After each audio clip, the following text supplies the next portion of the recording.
Walton smart fridge TVS ইনসাইটে আপনাদের স্বাগত জানাচ্ছি। আমি Sheikh Abdullah. Walton is a global brand. World class innovation নিয়ে ওয়ালটন এখন দেশের সীমানা পেরিয়ে পৌঁছে গিয়েছে 50টিরও বেশি দেশে। ওয়ালটন, ঘরে ঘরে বিশ্বজুড়ে। আমরা আজ কথা বলবো সারচার্জ নিয়ে। সারচার্জ হচ্ছে এমন ধরনের একটি কর যেটা হচ্ছে করের উপরেই আরেকটা কর নেওয়া হয়। সাধারণত এটি ধনীদের দেওয়া কর থেকে নেওয়া হয়, আবার এটা আমদানি পর্যায়েও যে ধরনের কর পরিশোধ বা আগাম কর পরিশোধ করা হয় সেইখানে এক ধরনের সারচার্জ নেওয়া হয়ে থাকে। আগামী অর্থ বছরে বাজেটে জাতীয় রাজস্ব বোর্ড বা সরকার এই সারচার্জ নেওয়ার পদ্ধতি তুলনামূলকভাবে বর্তমানের সাথে যদি তুলনা করা হয় একটু সহজ করতে যাচ্ছে। সেটি কিভাবে সহজ করা হবে বা এর সুফল করদাতারা কিভাবে পাবেন, এই নিয়ে টিভিএসে একটি বিশেষ প্রতিবেদন প্রকাশিত হয়েছে। প্রতিবেদনটি করেছেন টিভিএসের সিনিয়র রিপোর্টার রিয়াদ হোসেন। আমরা তার কাছ থেকে শুনবো সরকার সারচার্জ নিয়ে আগামী অর্থ বছরে কী পরিকল্পনা করছেন। রিয়াদ ভাই, আপনি যে বলছেন যে আগামী অর্থ বছরে সারচার্জ নেওয়ার ক্ষেত্রে সরকার কিছুটা হলো সহজ করবে বা এইটার হিসাব পদ্ধতি এখন যেরকম আছে তার থেকে একটু ভিন্ন হবে, সেটি আসলে কেমন হবে বা সেটা কেন করা হচ্ছে? আব্দুল্লাহ ভাই, আপনাকে ধন্যবাদ। আসলে সারচার্জ মানে আপনি শুরুতেই বলেছেন যে এটা সাধারণত সারচার্জটা নেওয়া হয় ব্যক্তি করদাতা যারা, তাদের ক্ষেত্রে যদি আমরা বলি তাহলে অপেক্ষাকৃত যাদের বেশি আয় বা বেশি সম্পদ আছে মূলত তাদের উপরে।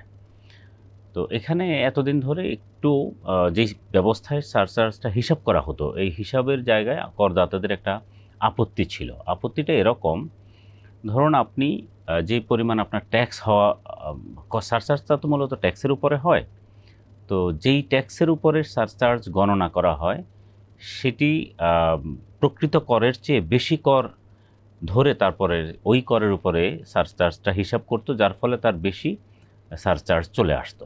তো এটি নিয়ে অনেকের আপত্তি ছিল এবং এই কারণে অনেকেরই অভিযোগ ছিল যে অনেকে সম্পদ দেখাতে উৎসাহিত হতেন না, কারণ তার বেশি সারচার্জ চলে আসে, যে পরিমাণ আসা উচিত তার চাইতে বেশি।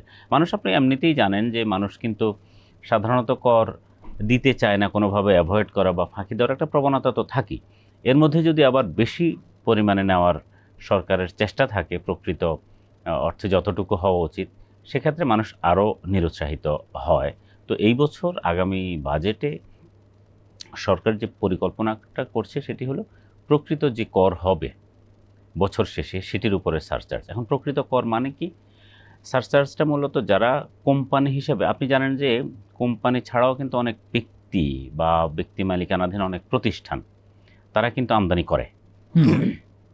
তো তাদের এই আমদানি উপরে আমদানি পর্যায়ে অ্যাডভান্স ট্যাক্স বা অ্যাডভান্স ইনকাম ট্যাক্স যেটি কর্তন করা হয়, নর্মালি যে পরিমাণে সারা বছরে, ধরুন আপনার তার কোনো একজন সে গাড়ি আমদানিকারকই যদি বলি, ওনার কাছ থেকে সারা বছরে হয়তো 1 কোটি টাকা সারচার্জ না, অ্যাডভান্স ইনকাম ট্যাক্স কর্তন করা হলো।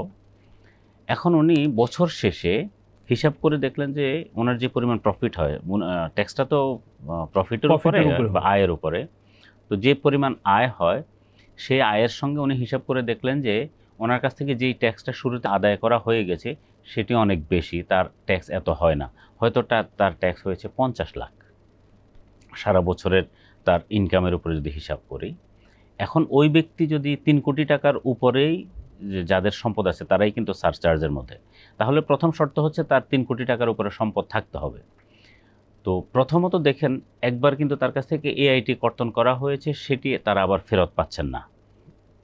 শুরুতে যে এআইটিটা কর্তন করা হয় নর্মালি এটি ফেরত নেওয়ার বা রিফান্ড হওয়ার ব্যবস্থা নেই, তাহলে একদিক দিয়ে এইখানে তার লস হয়ে যাচ্ছে। তার মানে যা কর হতো তার চেয়ে বেশি কর উনি অলরেডি একটা জায়গায় দিয়ে এসেছেন।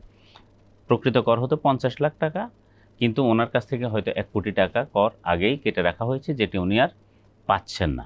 এখন সারচার্জ যখন হিসাব করবে, এবার এতক্ষণ আমরা বললাম করের কথা, এবার সারচার্জ মানে 3 কোটি টাকার উপরে যাদের সম্পদ আছে তাদের কিন্তু 10% থেকে বিভিন্ন রেঞ্জে 35% পর্যন্ত সারচার্জ আছে। এই সারচার্জটা হচ্ছে উনি যে করটা পরিশোধ করেন সেই করের উপরে।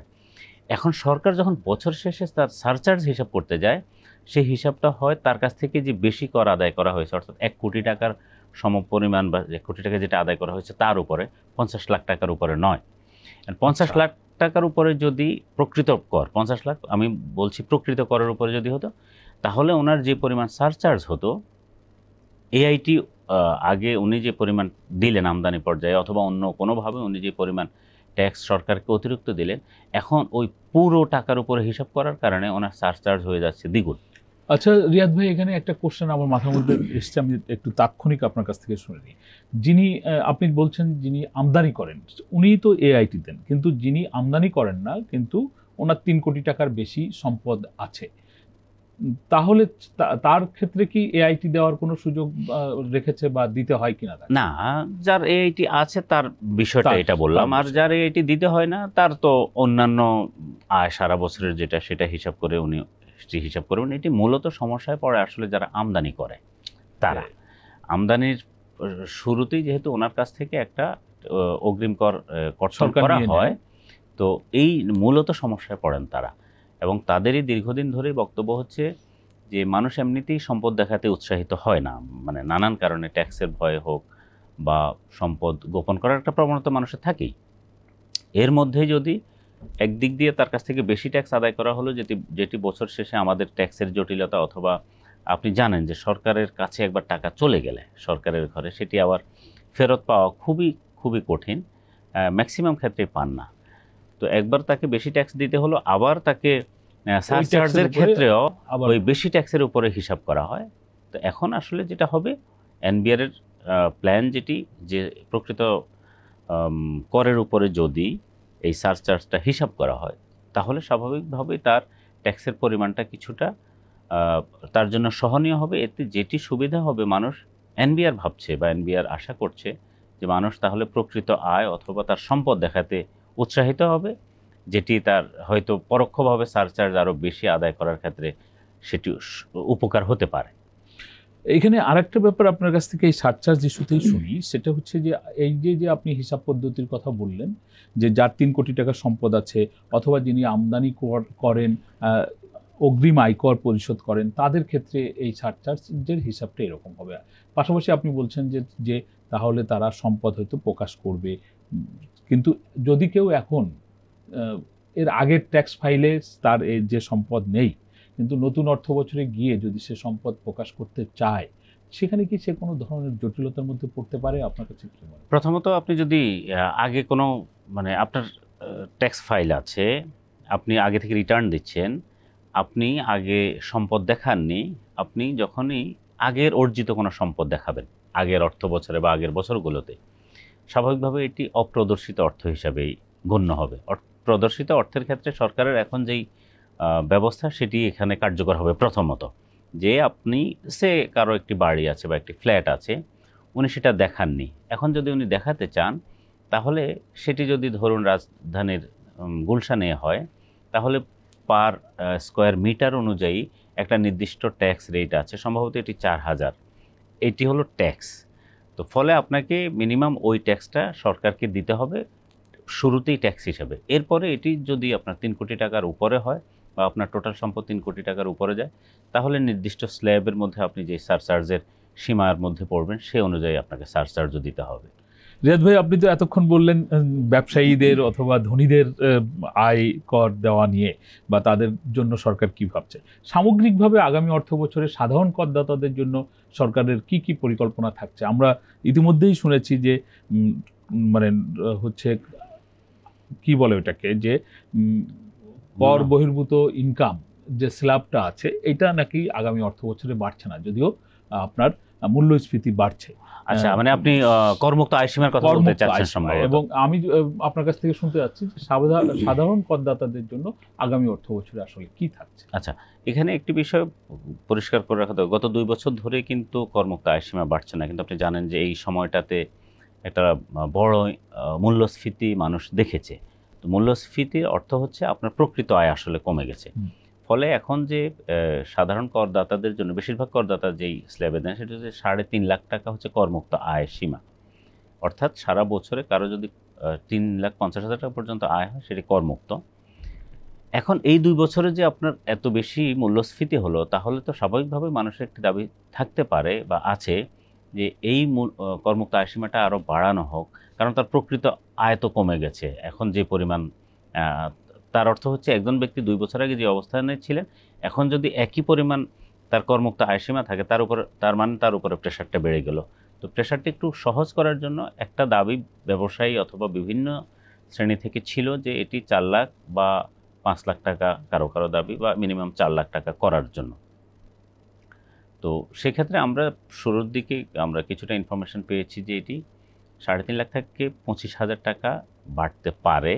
তবে এটি এখনও নিশ্চিত নয়, এটি বাড়তে পারে অথবা শেষ পর্যন্ত আসলে অপরিবর্তিত থাকার কথাও শোনা যাচ্ছে। এটি একটি বিষয়। কিন্তু আরেকটি বিষয় হচ্ছে, আপনি জানেন যে আমাদের 1,15,00,000-এর মতো টিআইএনধারী আছে। এর মধ্যে রিটার্ন সাবমিট করে 40 থেকে 45 লাখ। এর মধ্যে আবার 2/3 অর্থাৎ 3 ভাগে 2 ভাগই কিন্তু আবার জিরো রিটার্ন। জিরো রিটার্ন মানে তারা শুধু রিটার্নই দিচ্ছে, তাদের কোনো আয় দেখাচ্ছে না।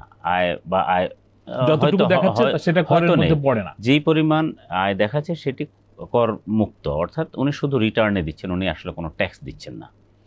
বাকি ধরুন আমরা যদি 45 লাখে ধরি, বাকি 15 লাখ আসলে রিটার্নের সাথে ট্যাক্স দিচ্ছে।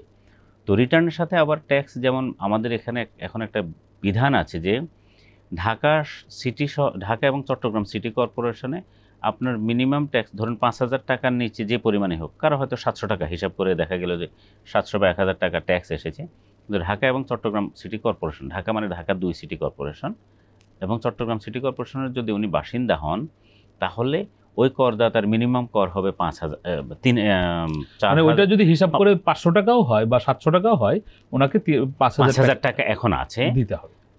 আর এর বাইরের অন্য যে সিটি কর্পোরেশনগুলো, সেখানে 4,000 টাকা। এর বাইরের দেশের অন্যান্য সব এলাকার যেসব করদাতা, তাদের ক্ষেত্রে এটি হচ্ছে 3,000 টাকা মিনিমাম ট্যাক্স। এবার সরকার যেটি করবে, আমরা যতদূর শুনেছি প্ল্যান, সবার ক্ষেত্রেই এটি 5,000 টাকা হতে পারে। অর্থাৎ এদিক থেকে প্রান্তিক শ্রেণীর যে করদাতা, তাদের উপরে প্রেশারটা বাড়তে পারে। এটি একটি বিষয়। তবে আরেকটি সরকারের পরিকল্পনার কথা আমরা শুনেছি, যারা নতুন করে রিটার্ন সাবমিট করতে যাবেন, অর্থাৎ এর আগে কখনোই রিটার্ন সাবমিট করেননি, তাদেরকে উৎসাহিত করার জন্য এই মিনিমাম ট্যাক্স আবার 1,000 টাকায় আনা হতে পারে। অর্থাৎ তার ক্ষেত্রে শুধুমাত্র নতুনদের ক্ষেত্রে শুধুমাত্র 1,000 টাকার ট্যাক্স হতে পারে। তো এটা আসলে তাদেরকে উৎসাহিত করার জন্য। তবে সার্বিকভাবে আমরা আসলে যতটুকু দেখছি, আমদানি পর্যায়ে বিভিন্ন ধরনের পণ্যের উপরে ট্যাক্স, অগ্রিম আয়কর অথবা অগ্রিম কর বিভিন্ন ধরনের বাড়ানোর একটা প্ল্যান সরকারের আছে। যদি সেটি হয়, তাহলে এর আলটিমেট প্রেশারটা কনজিউমারের উপরে পড়বে একদিক থেকে ভোক্তা, আর সাধারণ করদাতার জন্য খুব স্বস্তির তেমন কোনো কিছু দেখা যাচ্ছে না। ধন্যবাদ রিয়াজ ভাই আপনাকে। আমরা এতক্ষণ ধরে শুনছিলাম Walton smart fridge presents TVS insight. Riaz ভাইয়ের কাছ থেকে সরকারের কর সংক্রান্ত কিছু পরিকল্পনা আমরা শুনলাম। আমাদের আলোচনা আপনাদের ভালো লাগলে আপনারা শেয়ার করবেন, লাইক করবেন। আপনাদের সকলকে ধন্যবাদ।